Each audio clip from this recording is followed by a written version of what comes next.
নমস্কার বন্ধুরা, কেমন আছেন সবাই? আশা করি অনেক ভালো আছো। আমি অনেক ভালো আছি। ত্রিপুরা ছোট্ট একটা গ্রাম থেকে আমি পঞ্চমী। বন্ধুরা, আজকে তোমাদের সাথে আমি শেয়ার করব বকপিঠা কীভাবে তৈরি করলাম। তো বন্ধুরা, দেখতে পাচ্ছ প্রথম আমি একটি রুটি বানিয়ে নিলাম, তারপর গ্লাস দিয়ে ছোটো ছোটো করে কেটে নিলাম যাতে সব এক সাইজের হয়ে যায়।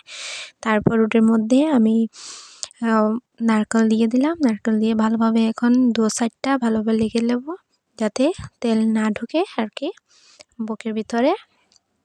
তারপর আমি এখন শ্বাস তুলব। তো তোমরা অবশ্যই কমেন্ট করে জানিও কারা কারা বক খেতে ভালোবাসো। আর এখন আমি শ্বাস তুলছি, তো তোমরা দেখতে থাকো আর অবশ্যই কমেন্ট করে জানিও আমার শ্বাসটা তোলা কেমন হয়েছে। ভালো লাগলে লাইক কমেন্ট করতে ভুলবেন না।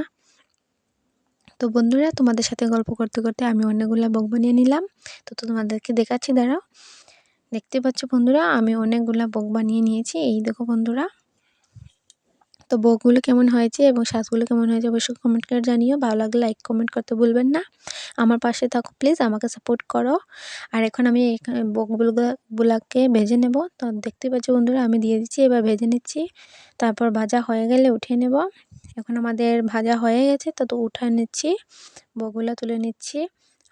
ভালো লাগলে লাইক কমেন্ট করতে ভুলবেন না। দেখা হচ্ছে পরের ভিডিওতে। Bye, tata.